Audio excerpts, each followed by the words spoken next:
Someone stole this person's credit card and went on a shopping spree at hotels, med spas, and storage units. So instead of sitting at home waiting for a refund, they drove to the hotel and had the thieves dragged out in handcuffs.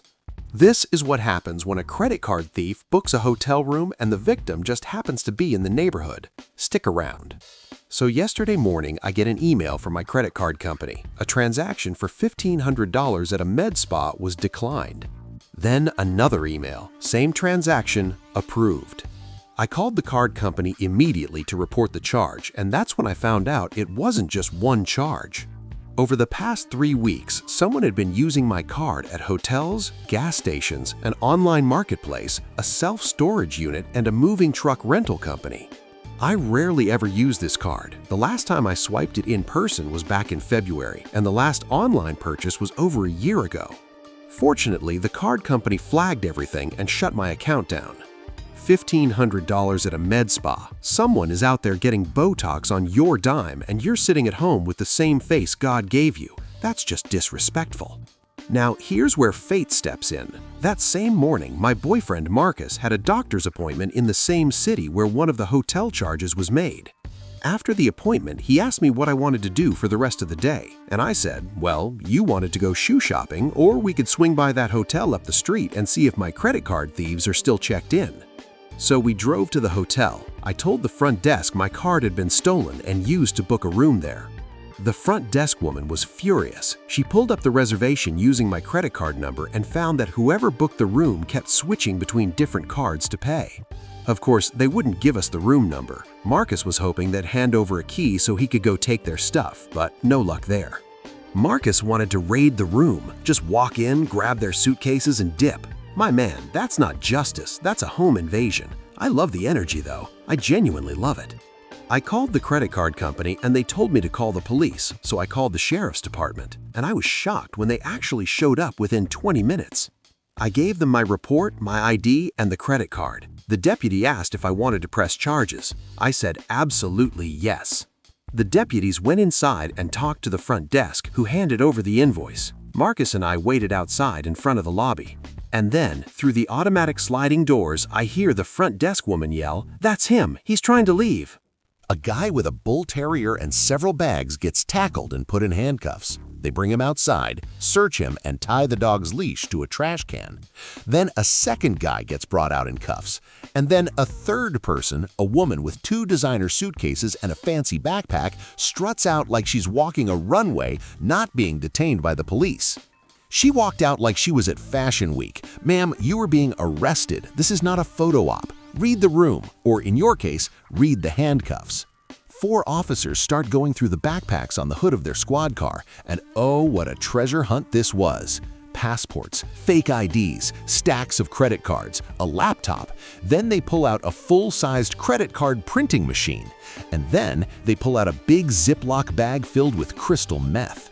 The cop literally turned around, held up the bag, and flashed us a smile like he just won a prize at the county fair. A credit card printer. These people weren't casual thieves. They were running a whole counterfeiting operation out of a hotel room booked with your stolen card. That's like robbing a bank and then using the stolen money to rent office space for your next robbery. It's evil, but it's also kind of organized. I'm conflicted. 2 officers went back up to search the room and came down with more bags, more drugs, a scale, 4 car keys, and a thick wad of cash. Unfortunately, none of the cars those keys belonged to were in the parking lot. The suspects claimed they'd been getting around by rideshare. Then, one of the thieves' friends showed up to collect the dog, an older guy covered in tattoos, dripping in flashy jewelry, rolling up in a beat-up luxury SUV. Don't worry, we got his photos and his license plate number. The whole crew looked like the cast of a crime drama. I'm not even exaggerating. If someone pitched this as a TV pilot, Netflix would greenlight it on the spot. The deputies told me that one of the suspects admitted they'd stolen my card off the internet. I always figured someone had scanned it at a fair I went to a few weeks back, but apparently not. They'd actually manufactured a physical card with a completely different name on it. But I wasn't done yet. I remembered seeing charges for a storage unit and a rental truck company, both from the day before. I asked the sheriff if he wanted me to track those down.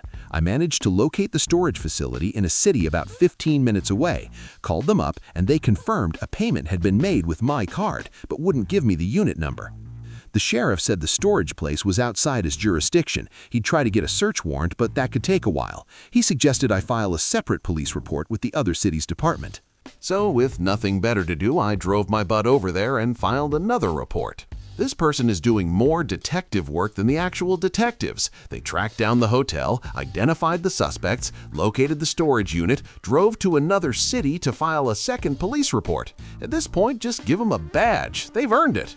That's where things stand for now. I froze my credit, set up alerts on everything, and put the house on high alert. Marcus turned on all the motion-activated cameras, and let's just say we made sure a few things were easily accessible around the house, just in case. We got a big German shepherd patrolling the yard, too, so if anyone comes snooping, they're gonna have a very bad time. The court date notification came through this week. Only one of the 3 is being charged so far, which is frustrating, but considering they found meth, a card printer, fake IDs, and a hotel room full of stolen goods, I don't think this is the last courtroom these people are going to see.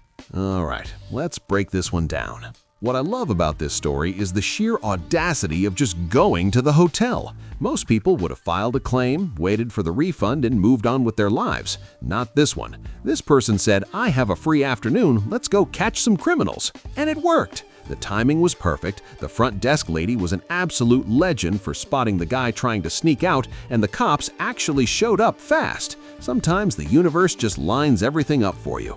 Now, was it the smartest move? Debatable. You're driving to a hotel where criminals are staying, criminals who turned out to be running a meth-fueled counterfeiting ring that could have gone sideways real fast, and then tracking down the storage unit, driving to another city, filing more reports, while these people potentially have your name and address? That's brave. That's also slightly unhinged. I respect it, but my survival instincts are screaming.